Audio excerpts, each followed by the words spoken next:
Dear students, in the subject Banking Law and Practice, let us discuss Unit 2, that is Banker and Customer Relationship. Here first we know the meaning of a customer. A customer of a bank means a person who has an account with the bank. So, to become a customer of a bank, a person is required to open any account in the bank and he has to perform continuous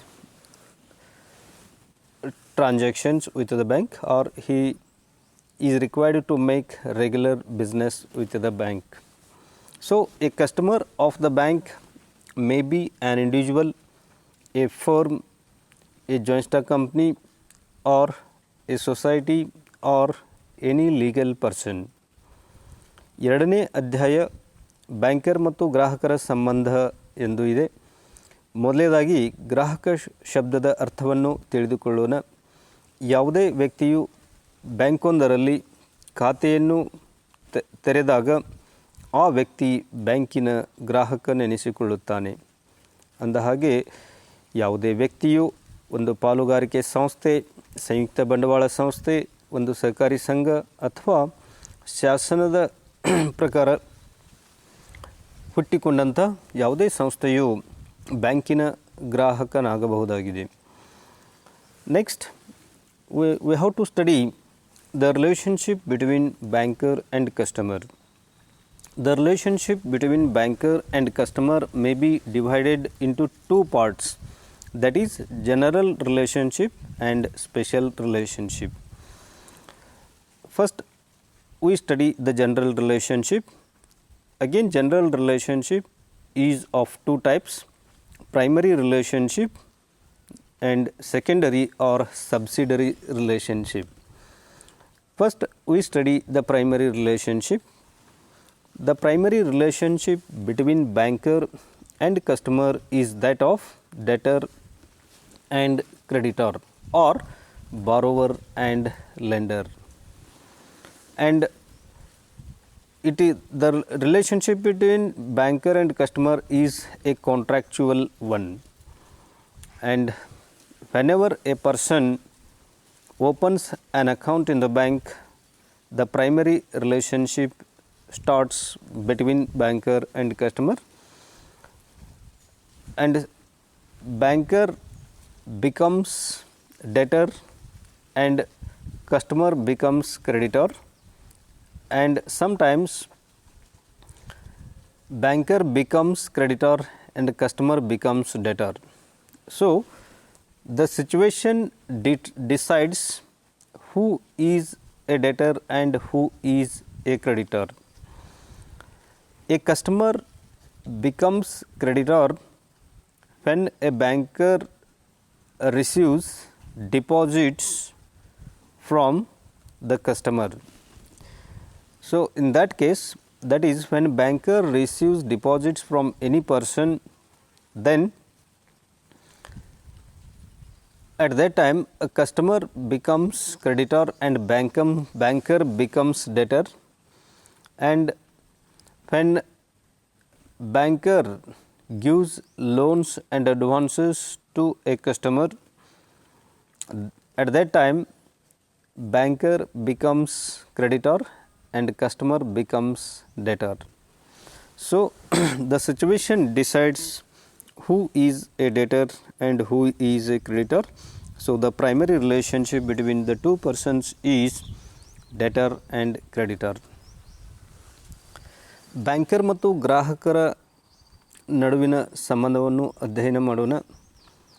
banker ಮತ್ತು ಗ್ರಾಹಕರ ನಡುವಿನ ಸಂಬಂಧವನ್ನು ಎರಡು ರೀತಿಯಾಗಿ ವಿಂಗಡಿಸಲಾಗಿದೆ: ಸಾಮಾನ್ಯ ಸಂಬಂಧ ಮತ್ತು ವಿಶೇಷ ಸಂಬಂಧ.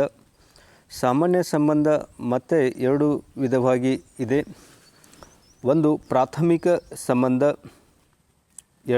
ಎರಡನೇದು ಆನುಷಂಗಿಕ ಸಂಬಂಧ. ಯಾವುದೇ ವ್ಯಕ್ತಿಯು ಬ್ಯಾಂಕೊಂದರಲ್ಲಿ ಖಾತೆಯನ್ನು ಪ್ರಾರಂಭಿಸಿದಾಗ ಬ್ಯಾಂಕರ್ ಮತ್ತು ಗ್ರಾಹಕನ ನಡುವೆ ಪ್ರಾಥಮಿಕ ಸಂಬಂಧ ಉದ್ಭವವಾಗುತ್ತದೆ ಮತ್ತು ಇದು ಸಾಲಗಾರ ಮತ್ತು ಸಾಲಿಗನ ಸಂಬಂಧವಾಗಿದೆ. ಆದ್ದರಿಂದ ಬ್ಯಾಂಕರ್ ಮತ್ತು ಗ್ರಾಹಕನ ನಡುವಿನ ಸಂಬಂಧ ಸಾಲಗಾರ ಮತ್ತು ಸಾಲಿಗನ ಸಂಬಂಧವಾಗಿದೆ. ಯಾವುದೇ ವ್ಯಕ್ತಿಯಿಂದ ಬ್ಯಾಂಕು ಠೇವನ್ನು ಸ್ವೀಕರಿಸಿದಾಗ ಇಲ್ಲಿ ಗ್ರಾಹಕ ಸಾಲಿಗನಾಗುತ್ತಾನೆ ಮತ್ತು ಬ್ಯಾಂಕು ಸಾಲಗಾರನಾಗುತ್ತದೆ. ಮತ್ತೊಂದು ಸಂದರ್ಭದಲ್ಲಿ ಯಾವುದೇ ವ್ಯಕ್ತಿಗೆ ಬ್ಯಾಂಕು ಸಾಲ ಅಥವಾ ಮುಂಗಡಗಳನ್ನು ನೀಡಿದಾಗ ಇಲ್ಲಿ ವ್ಯಕ್ತಿಯು ಅಂದರೆ ಗ್ರಾಹಕ ಸಾಲಗಾರನಾಗುತ್ತಾನೆ ಮತ್ತು ಬ್ಯಾಂಕು ಸಾಲಿಗನ ಸ್ಥಾನದಲ್ಲಿರುತ್ತದೆ. ಆದ್ದರಿಂದ ಸಂದರ್ಭವು ಇವರಿಬ್ಬರ ನಡುವಿನ ಸಂಬಂಧ ಎಂತಹದು ಎಂಬುದು ನಿರ್ಧರಿಸುತ್ತದೆ. Next we study the general subsidiary relationship or secondary relationship between banker and customer. The secondary relationship is of three types. Number 1, bailor and bailee. Number 2, trustee and beneficiary. Number 3, principal and agent. First, we study the bailor and bailee. When a customer deposits securities and valuables for safe custody, in such case, banker is called bailee and customer is called bailor. So, it is a bailment agreement between banker and customer. In bailment agreement, here one person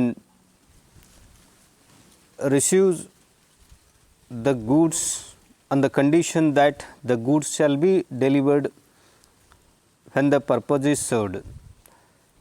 So, when a customer deposits securities or valuables in safe custody, the banker is called bailee, because bailee is a person who receives the goods for some purpose and the goods shall be returned to the bailor when the purpose is served. So, the person who receives the goods on the condition that goods shall be delivered when the purpose is served is called bailee. And customer becomes bailor. Here, who is a bailor? So, the person who delivers the goods to another person for some purpose and on the condition that goods shall be returned when the purpose is served. So, the person who delivers the goods is called bailor, and in this case the customer becomes bailor and banker becomes bailee. ಸಾಮಾನ್ಯ ಅನುಷಂಗಿಕ ಸಂಬಂಧವನ್ನು ತಿಳಿದುಕೊಳ್ಳೋಣ banker ಮತ್ತು ಗ್ರಾಹಕರ ನಡುವೆ. ಇದನ್ನು ಮೂರು ರೀತಿಯಾಗಿ ವಿಂಗಡಿಸಲಾಗಿದೆ. ನಿಕ್ಷೇಪಕ ಮತ್ತು ನಿಕ್ಷೇಪಿತ ಸಂಬಂಧ, ಧರ್ಮದರ್ಶಿ ಮತ್ತು ಫಲಾನುಭವಿ ಸಂಬಂಧ, ಯಜಮಾನ ಮತ್ತು ಪ್ರತಿನಿಧಿ ಅಥವಾ ಕಾರಭಾರಿ ಸಂಬಂಧ. ಮೊದಲನೇದಾಗಿ ನಿಕ್ಷೇಪಕ ಮತ್ತು ನಿಕ್ಷೇಪಿತ ಸಂಬಂಧವನ್ನು ತಿಳಿದುಕೊಳ್ಳೋಣ. ನಿಕ್ಷೇಪಣೆ ಇದು ಒಂದು ವಿಶಿಷ್ಟ ಒಪ್ಪಂದವಾಗಿದ್ದು, ಇಲ್ಲಿ ಒಬ್ಬ ವ್ಯಕ್ತಿಯು ಇನ್ನೊಬ್ಬ ವ್ಯಕ್ತಿಗೆ ಸರಕುಗಳನ್ನು ಒದಗಿಸಿ ಒಂದು ಉದ್ದೇಶಕ್ಕಾಗಿ ಸರಕುಗಳನ್ನು ಒದಗಿಸಲಾಗುತ್ತದೆ ಮತ್ತು ಆ ಉದ್ದೇಶ ಈಡೇರಿದ ನಂತರ ಮೂಲ ಮಾಲೀಕನಿಗೆ ಆ ಸರಕುಗಳನ್ನು ಹಿಂದಿರುಗಿಸುವಂಥ ಒಂದು ವಿಶಿಷ್ಟ ಒಪ್ಪಂದ ಇದೆ. ಆದ್ದರಿಂದ ಯಾವುದೇ ವ್ಯಕ್ತಿಯು ಬ್ಯಾಂಕಿನಲ್ಲಿ ತನ್ನ ಮೌಲ್ಯಯುತ ವಸ್ತುಗಳನ್ನು ಅಥವಾ ಭದ್ರತಾ ಪತ್ರಗಳನ್ನು ಸೇಫ್ ಕಸ್ಟಡಿ ಸಲುವಾಗಿ ಬ್ಯಾಂಕಿಗೆ ಒದಗಿಸಿದಾಗ ಬ್ಯಾಂಕು ಇಲ್ಲಿ ನಿಕ್ಷೇಪಿತನಾಗುತ್ತದೆ ಹಾಗೂ ಒದಗಿಸಿದ ವ್ಯಕ್ತಿಯು ಅಥವಾ ಗ್ರಾಹಕನು ನಿಕ್ಷೇಪಕನಾಗುತ್ತಾನೆ. ಹಾಗಾದರೆ ನಿಕ್ಷೇಪಕ ಎಂದರೆ ಯಾವುದೇ ವ್ಯಕ್ತಿಯು ಒಂದು ಉದ್ದೇಶಕ್ಕಾಗಿ ಇನ್ನೊಬ್ಬರಿಗೆ ವಸ್ತುಗಳನ್ನು ಒದಗಿಸುವುದಾಗಿದೆ. ಹಾಗೆಯೇ ಯಾವ ವ್ಯಕ್ತಿ ಇನ್ನೊಬ್ಬರ ವಸ್ತುಗಳನ್ನು ಸ್ವೀಕರಿಸಿ ಆ ಉದ್ದೇಶ ಈಡೇರಿದಾಗ ಮತ್ತೆ ಮೂಲ ವ್ಯಕ್ತಿಗೆ ಹಿಂದಿರುಗಿಸುವ ಜವಾಬ್ದಾರಿಯನ್ನು ಹೊಂದಿದ ವ್ಯಕ್ತಿ ನಿಕ್ಷೇಪಿತನಾಗುತ್ತಾನೆ. ಆದ್ದರಿಂದ ಇಲ್ಲಿ ಮೌಲ್ಯಯುತ ವಸ್ತುಗಳನ್ನು ಅಥವಾ ಬೆಲೆಬಾಳುವ ವಸ್ತುಗಳನ್ನು ಭದ್ರತಾ ಪೆಟ್ಟಿಗೆಯಲ್ಲಿ ಇರಿಸುವ ಸಲುವಾಗಿ ವ್ಯಕ್ತಿಯು ಬ್ಯಾಂಕಿಗೆ ಒದಗಿಸಿದಾಗ ಬ್ಯಾಂಕು ನಿಕ್ಷೇಪಿತನಾಗುತ್ತಾನೆ ಮತ್ತು ಒದಗಿಸಿದ ವ್ಯಕ್ತಿಯು ಅಂದರೆ ಗ್ರಾಹಕ ನಿಕ್ಷೇಪಕನಾಗುತ್ತಾನೆ. Next, another type of secondary relationship between banker and customer is trustee and beneficiary. When a banker is entrusted with some trust work, that is to safeguard the property of some persons, in that case banker becomes trustee and customer becomes beneficiary.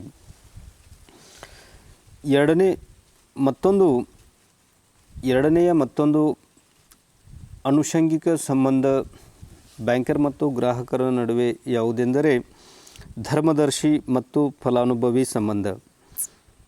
ಕೆಲವು ವ್ಯಕ್ತಿಗಳಿಗೆ ಸೇರಿದ ಆಸ್ತಿ ಅಥವಾ ಸ್ವತ್ತನ್ನು ಸಂರಕ್ಷಿಸಿಕೊಂಡು ಹೋಗುವ ವಿಶ್ವಾಸಾರ್ಹ ಕೆಲಸವನ್ನು ಬ್ಯಾಂಕರ್ನೊಬ್ಬನಿಗೆ ನಿರ್ವಹಿಸಲು ಕೊಟ್ಟ ಸಂದರ್ಭದಲ್ಲಿ ಬ್ಯಾಂಕರನು ಧರ್ಮದರ್ಶಿ ಅಥವಾ ವಿಶ್ವಸ್ತ ಅಥವಾ ನ್ಯಾಸಧಾರಿ ಎಂದು ಮತ್ತು ಆಸ್ತಿ ಅಥವಾ ಸ್ವತ್ತನ್ನು ಬ್ಯಾಂಕಿಗೆ ನಿರ್ವಹಿಸಿಕೊಂಡು ಹೋಗಲು ಕೊಟ್ಟ ವ್ಯಕ್ತಿ ಅಥವಾ ವ್ಯಕ್ತಿಗಳಿಗೆ ಪ್ರಾಯೋಜಕರೆಂದು, ಬೆನಿಫಿಷಿಯರಿ ಅಂದರೆ ಪ್ರಾಯೋಜಕರೆಂದು ಕರೆಯಲಾಗುತ್ತದೆ.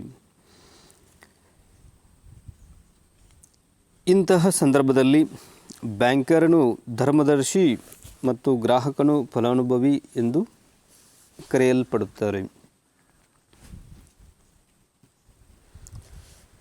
Next, the third secondary or subsidiary relationship between banker and customer is that of principal and agent. Modern banks,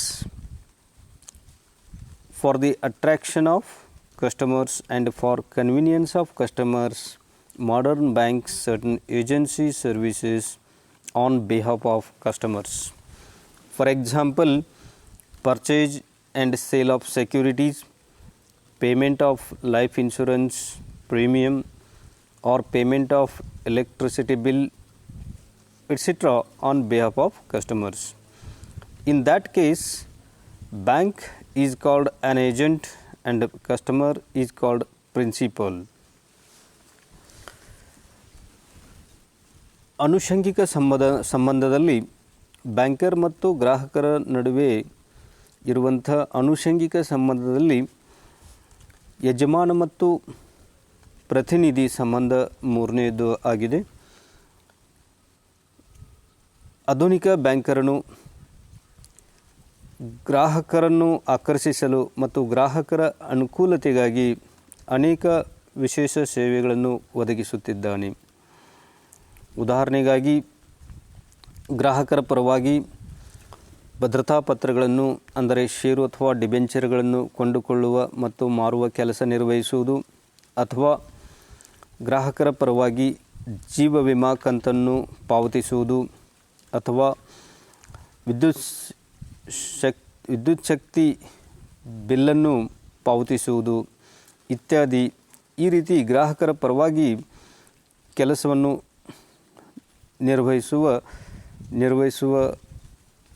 ನಿರ್ವಹಿಸುತ್ತಾನೆ. ಆದ್ದರಿಂದ ಇಂಥ ಸಂದರ್ಭದಲ್ಲಿ ಬ್ಯಾಂಕರ್ ಮತ್ತು ಗ್ರಾಹಕರ ನಡುವೆ ಯಜಮಾನ ಮತ್ತು ಪ್ರತಿನಿಧಿ ಸಂಬಂಧ ಉದ್ಭವವಾಗುತ್ತದೆ.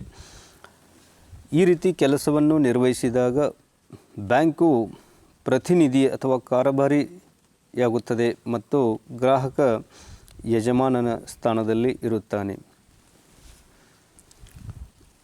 ಬ್ಯಾಂಕರ್ ಮತ್ತು ಗ್ರಾಹಕರ ನಡುವೆ ಇರುವಂತಹ ವಿಶೇಷ ಸಂಬಂಧವನ್ನು ಈ ಮುಂದಿನ ತರಗತಿಯಲ್ಲಿ ಅಧ್ಯಯನ ಮಾಡೋಣ. Thank you.